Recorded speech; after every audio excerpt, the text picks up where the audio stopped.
இந்த சட்டம் சிக்கிக் கொண்டிருக்கிறது. இந்த சட்டத்தை மீட்டெடுப்பதற்கு கௌதம புத்தருக்கு பிறகு புரட்சியாளர் அம்பேத்கர் அவர்கள்தான் அந்த மகத்தான தலைவரின் கருத்துக்களை ஒவ்வொரு சேரியிலும் அல்லது சேரியை தாண்டி ஜனநாயக சக்திகளும் அதை புரிந்து கொள்ள வேண்டும்.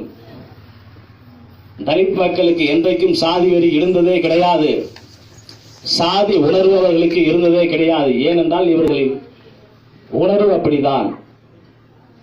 புரட்சிகரமான சிந்தனையை ஊர் தெருவிலே போய் பேச முடியாது.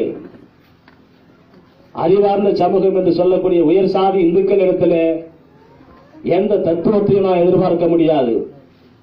ஆனால் எப்படி புரட்சிகரமான சிந்தனையை பேசக்கூடிய தலைவராக இருந்தாலும் சேரி பகுதியிலே வந்துதான் பேச தொடங்குவார்கள்.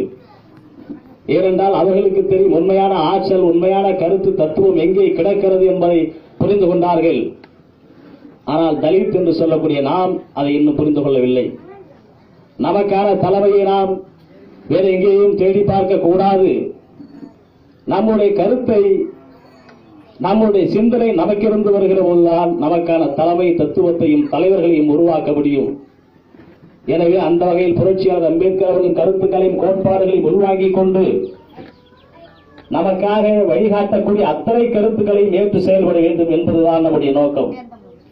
இந்துத்துவத்தை எதிர்க்க வேண்டும். இந்துத்துவத்தில் சிக்கி கிடக்கிற இந்த கலாச்சாரத்திலிருந்து மீட்டிட வேண்டும்.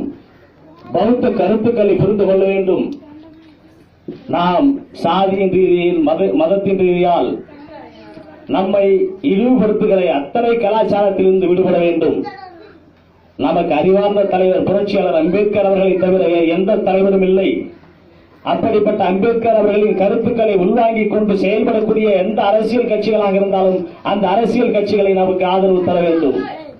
ஆனால் சில பேர் சொல்லுவார்கள், நம்மை கருத்தை பேச சொல்லுகிற போது நமக்காக போராடுகிறார்கள், நமக்கு வழிகாட்டுகிறார்கள் என்ற ஆசையை தூண்டுவார்கள்.